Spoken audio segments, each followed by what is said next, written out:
Bonjour à toutes et à tous, j'espère que vous allez bien. Je voudrais vous parler aujourd'hui d'Amérique latine et de la violence en Amérique latine. Je réponds à une demande récurrente, notamment de mon ami sur Twitter, Hakim, je crois, que je salue. Cette vidéo est pour lui et j'espère qu'elle sera utile pour nous tous. L'Amérique latine ayant une image très dégradée au niveau de la sécurité, étant connue comme un coupe-gorge et comme un enfer sur Terre pour ces questions de crime et de sécurité. Bon.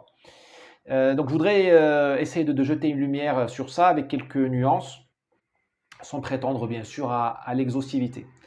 Alors pourquoi l'Amérique du Sud est dangereuse? Alors elle est dangereuse évidemment, vous voyez les chiffres des homicides. En France, malgré l'ensauvagement, je crois qu'on est à un homicide, ou 1, quelque chose, ils ont un homicide pour 100 000 habitants. Au Brésil, vous êtes déjà en moyenne au-delà de 20 pour 100 000 habitants. À Sao Paulo, où je me trouve, on est dans les 11 pour 100 000 habitants. À Rio, on est déjà dans les 20 pour 100 000 habitants. Et vous allez dans certaines villes au Brésil, notamment à Fortaleza et Natal, Manaus, tout ça, vous êtes déjà à 60, 70 pour 100 000 habitants. Donc vous comparez à la France, pour comparer Paris à une ville comme Fortaleza, par exemple, vous avez 70 fois plus de d'homicides pour 100 000 habitants. Pareil, Paris, Madrid, l'Europe de l'Ouest en général, c'est dans ces eaux-là. Le Maroc aussi, c'est pas mal. Et dans ces eaux-là, je crois que si on est 1 et quelques pour 100 000 habitants, ça a doublé quand même le taux d'homicide au Maroc hein, en 20 ans. Preuve, symptôme d'un changement profond de la société marocaine. On ne va pas s'étendre là-dessus. C'est dangereux, oui, bien sûr. Alors, je pourrais parler aussi du Mexique. Enfin bon, je vous donne une vision générale. Mais ce n'est pas aussi dangereux que les États-Unis. Vous voyez par exemple une ville comme Détroit ou même Chicago aux États-Unis. Chicago, Détroit sont plus dangereuses que Sao Paulo. On est dans les 18 à 20 homicides pour 100 000 habitants. Donc Sao Paulo est moins dangereuse d'un point de vue des homicides qu'une ville comme Détroit ou même Washington DC. Voilà. Alors, d'où vient l'insécurité en Amérique latine? Bien, il y a trois. On peut gloser là-dessus, il y a plusieurs facteurs. Parce que tuer quelqu'un, pour tuer quelqu'un, il faut casser des barrières anthropologiques, il faut se désinhiber un point extraordinaire. Donc, il peut y avoir il y a plusieurs facteurs qui vous poussent à tuer quelqu'un. Donc, il n'y a pas un seul facteur, à mon humble avis. Mais moi, je vois trois facteurs qui expliquent le gros de cette insécurité-là, de ce danger mortel qui pèse sur la vie. Le premier, c'est le facteur culturel. Le second, c'est le facteur de l'impunité. Et le troisième, c'est les mafias, le crime organisé, comme on dit ici. Ici, on ne parle pas trop de mafia, on parle de crime organisé. Ce qu'il est réellement organisé. Mieux organisé que les États, parfois. Donc, la culture, eh bien, pour donner une idée, le Brésil est le champion du monde des contentieux. C'est-à-dire qu'il y a au Brésil aujourd'hui 100 000 procès en cours devant la justice brésilienne. 100 millions, 100 millions, 100 000, non, 100 millions. C'est le numéro un mondial. Il y a 200 millions, 210 millions de Brésiliens, il y a 100 millions de procès. C'est-à-dire qu'un Brésilien sur deux a un contentieux suffisamment grave pour payer un avocat et aller devant la justice. Donc en réalité, peut-être 300 millions de contentieux, parce qu'à mon avis, il n'y a que 1 sur 3, voire 1 sur 4 qui sont suffisamment graves pour aller devant la justice. Et puis il faut être solvable, parce qu'il faut payer l'avocat, il faut payer les timbres, il faut vivre près d'une ville où il y a un tribunal. Donc vous voyez ce que je veux dire? Donc ça vient de là. Quand je vous dis c'est un problème culturel, c'est une société, ce qui est vrai au Brésil est vrai ailleurs, Colombie, Venezuela, Mexique, tout ça, qui produit des contentieux. Il y a un problème de gestion des contentieux. C'est-à-dire que les gens, il y a un problème de conflit, je ne sais pas comment on dit en français, hein. On arrive vite au conflit.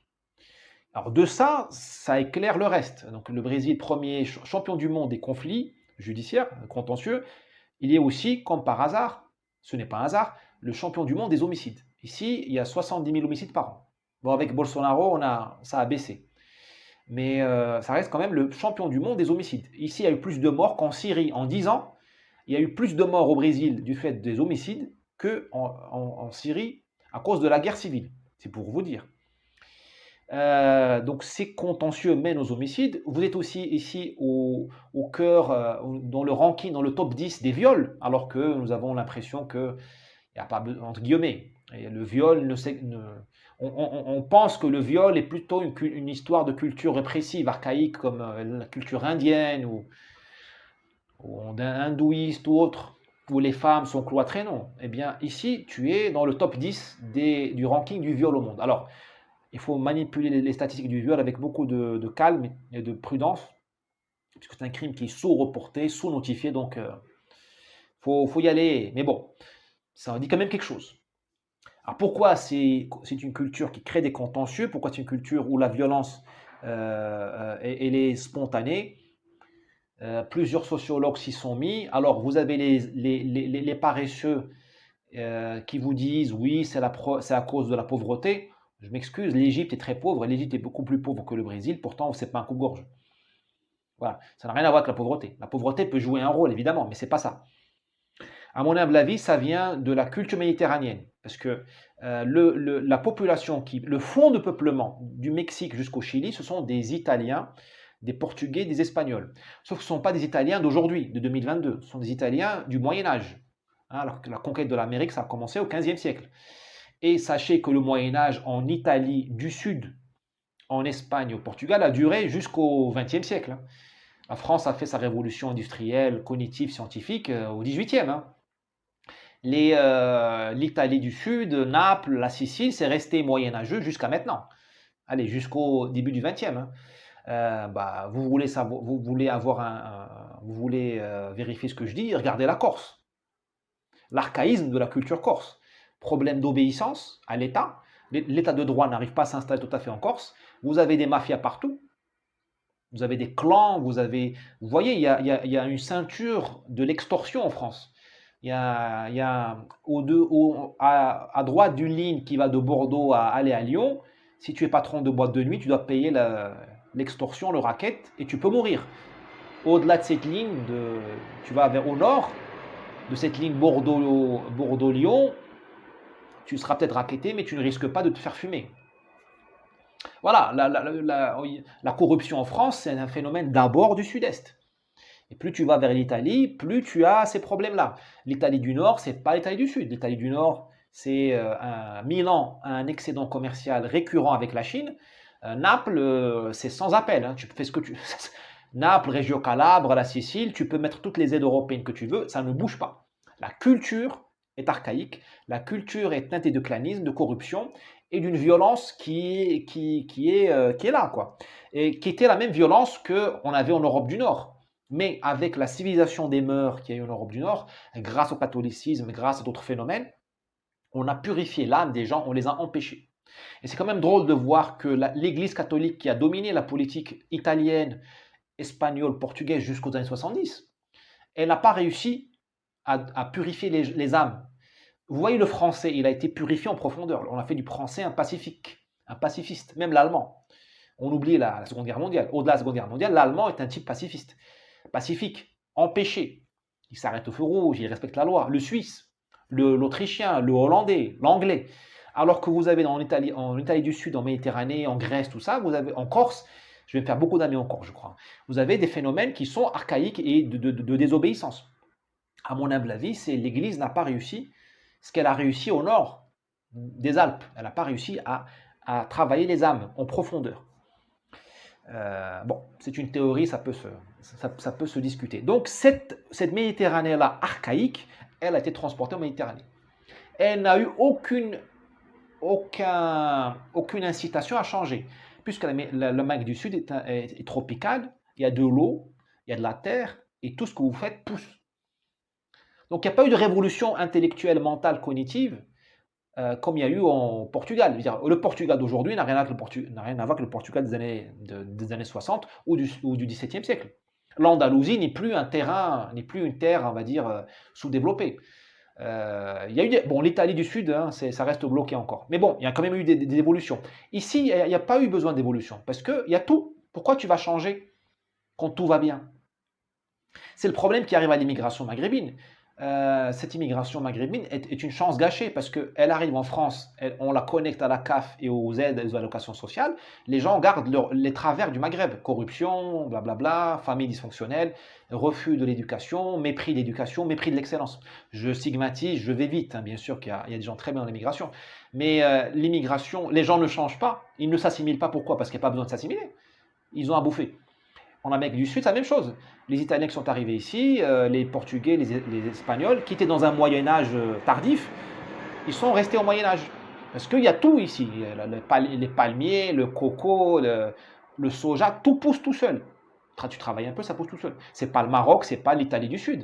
Il n'y a pas d'hiver ici. Tu ne vas pas crever de soif ou de faim parce ça gèle pas ici.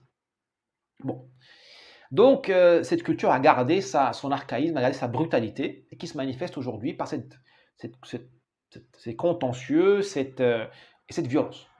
Donc, le phénomène culturel.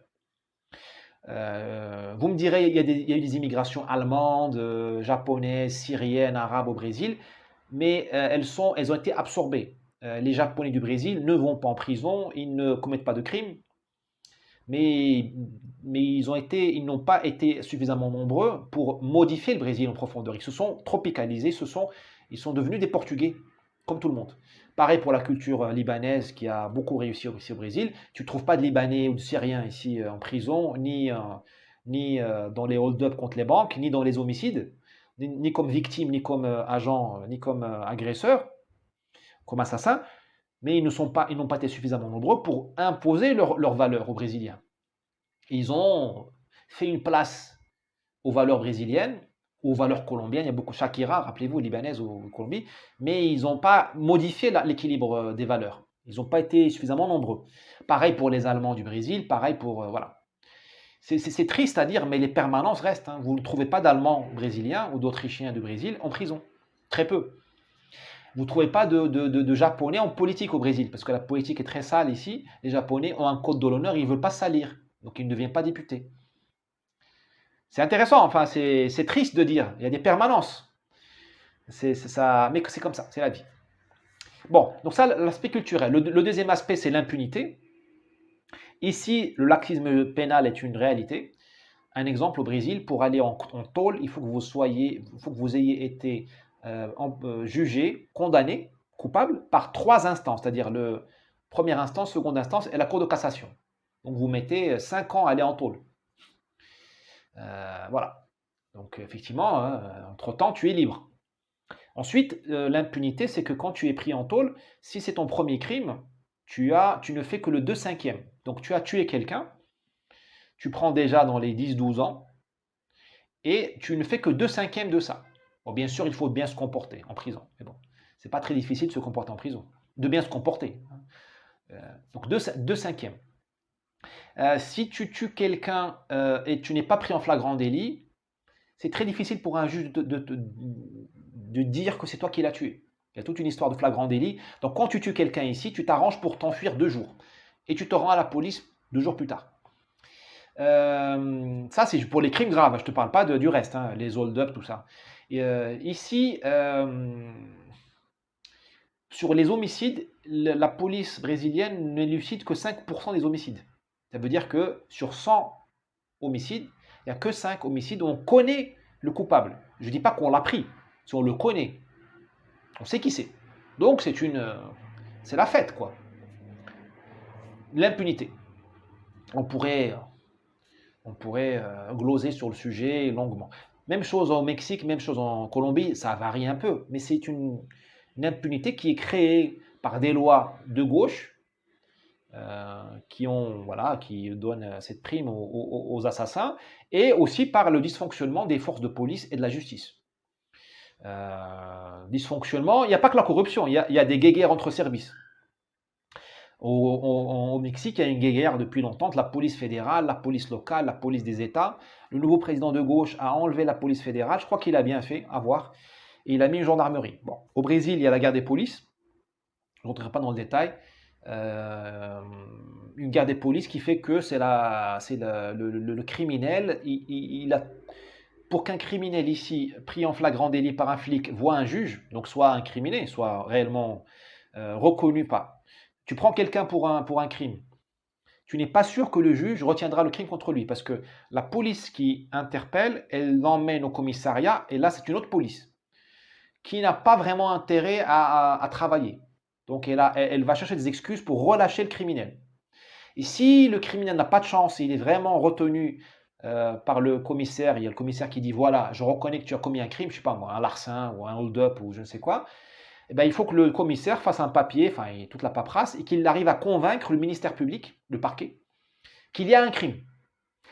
Et donc ce parquet n'a pas envie, et déjà il est débordé, puis il est de gauche, donc il n'a pas vraiment envie de poursuivre. Et quand il poursuit, c'est vraiment là, le criminel, il n'a vraiment pas de chance, le parquet poursuit, il faut que le juge, qui est de gauche, lui aussi, veuille bien travailler. Voilà. Donc si tu veux, c'est la foire. La guerre des polices, la guerre entre la police et la justice. Je n'entre pas dans les détails pour ne pas vous ennuyer. Troisième élément, la mafia. Alors là, c'est un autre sujet. Le crime organisé, c'est un autre sujet.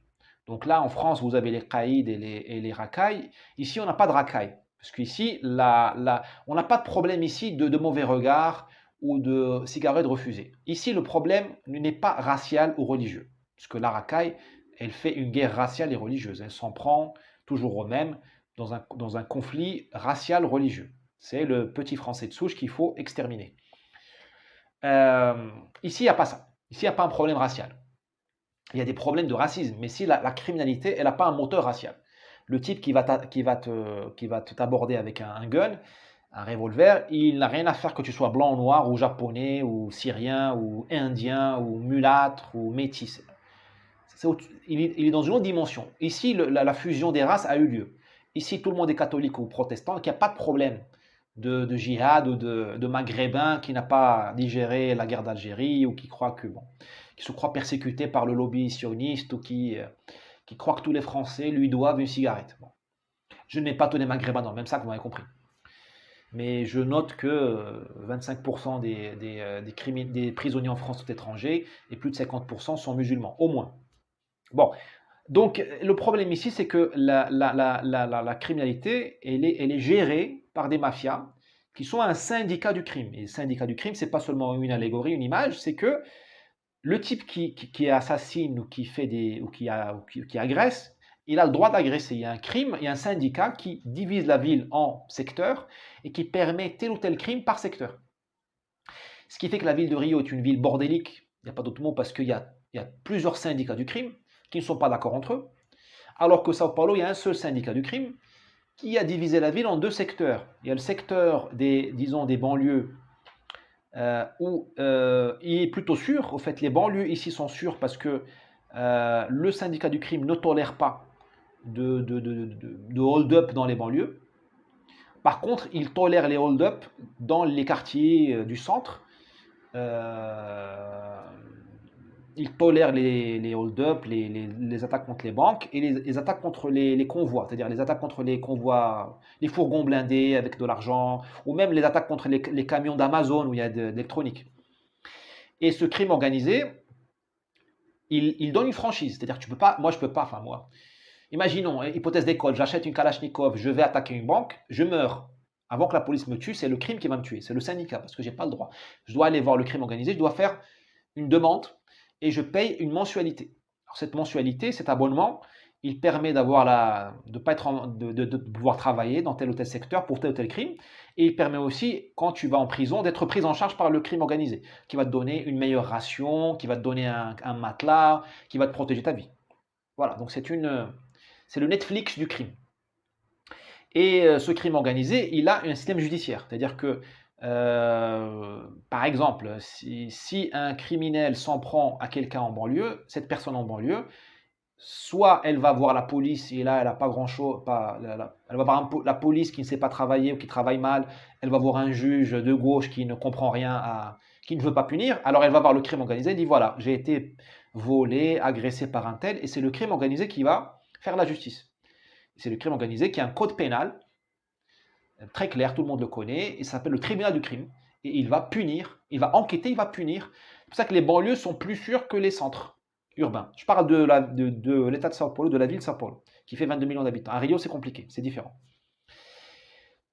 Moi, j'ai un copain qui s'est fait agresser devant chez lui. Il vit en banlieue. Il a cassé la gueule à son agresseur. L'agresseur est parti se plaindre au syndicat du crime. Et le syndicat du crime a convoqué mon copain pour ce qu'on appelle le débat, c'est-à-dire une session contradictoire où tu expliques au crime organisé pourquoi tu as frappé le criminel qui est parti se plaindre. Bon, Euh, L'affaire s'est arrangée plus tard. Mon copain a payé de l'argent au crime organisé pour pas aller au débat. Parce que le débat, bah, si tu perds ton débat, tu te fais tuer. Voilà. Et là, il n'y a pas Amnesty International, ni les droits de l'homme, ni les ONG des droits de l'homme, ni les universitaires de gauche qui vont te défendre. Parce que eux-mêmes, bon, c'est un autre sujet. On va pas se faire trop d'ennemis. Donc voilà le sujet. Donc trois drivers, trois moteurs principaux de la violence extrême en Amérique du Sud, le culturel, l'impunité et la mafia. Alors, comment on fait? La culture, ça change vite et lentement. Vite, si tu changes le peuple. Tu amènes des Japonais au Brésil, tu amènes une immigration japonaise, chinoise, coréenne. Il y a beaucoup de Coréens ici, iranienne, arabe libanaise. Tu n'as pas de problème. Tu, tu gardes les Brésiliens tels qu'ils sont. Ben, le seul changement que tu puisses faire, c'est un changement de longue haleine par l'école, l'éducation. Le respect de la vie, réduire les contentieux. Les gens apprennent à dialoguer et non pas se tirer dessus ou aller faire des procès et tout ça. Engorger le système judiciaire. Rappelez-vous, il y a 100 millions de procès. Donc le culturel, soit tu le changes par le grand remplacement. Je suis désolé, mais ça existe, le grand remplacement. On a bien grand remplacé les Indiens du Brésil, donc je suis désolé, hein, mais ça existe. Soit tu le changes par l'éducation, ça prend du temps. L'impunité, là aussi, c'est très facile. Il faut juste refaire les processus et refaire le système enfin, les polices, tout ça, les réorganiser. C'est pas très compliqué, mais il manque la volonté politique. Le crime organisé, pareil, c'est une question de volonté politique. Et bon, c'est assez compliqué le crime organisé parce que le crime organisé maintenant, il a même des partis politiques qui roulent pour lui et des politiciens. Donc bon, c'est compliqué. Enfin, qu'est-ce que tu peux faire rapidement et sans te creuser trop les ménages, c'est armer les gens. Le Brésil, comme les États-Unis, c'est un pays qui fait pour que les gens soient armés. La Colombie, le Mexique aussi. Ici, quand les gens sont armés, les civils sont armés, les honnêtes gens sont armés, il y a une dissuasion. C'est comme le bouton nucléaire entre la Russie et les États-Unis pendant la guerre froide, ou même maintenant entre le Pakistan et l'Inde. Quand les gens sont armés, il y a une baisse de la criminalité. D'ailleurs, quand la gauche a pris le contrôle du Brésil dans les années 90, qu'est-ce qu'elle a fait? Elle a désarmé la population. Elle a désarmé les civils, pas les criminels. Résultat, explosion du crime. Pendant le Lula, les années Lula, le crime a explosé. Alors qu'il a distribué de l'argent, il a fait de la distribution, il a réduit les inégalités, le crime a explosé parce qu'on a désarmé les gens. Donc si tu veux travailler rapidement et réduire un petit peu le taux d'homicide, il faut armer les gens. Ah, il faut armer ceux qui veulent bien s'armer, ce n'est pas des mecs comme moi. Moi, je ne sais rien faire de mes mains. Donc moi, si je m'arme, je vais tirer sur moi-même. Mais des gens qui sont des commerçants, qui sont bons en tir et qui veulent s'armer, moi je n'ai pas les armes. Il faut qu'ils s'arment. Et c'est ce que fait Bolsonaro, sous les cris d'orfraie de la gauche qui roulent pour le crime organisé d'ailleurs. Tous les universitaires, tout ça sont des... Bon, les complices, les idiots utiles du crime organisé, elle lui dit non, tu te trompes, non. Là où on arme les gens, je parle du Brésil et d'Amérique latine, je ne parle pas de la France. La France, je ne sais pas. Mais là où tu armes les gens, ici, tu as une réduction du crime. Bon, j'espère que j'ai été utile et que j'ai répondu à la question de mon ami Hakim. Allez, à plus tard et à demain.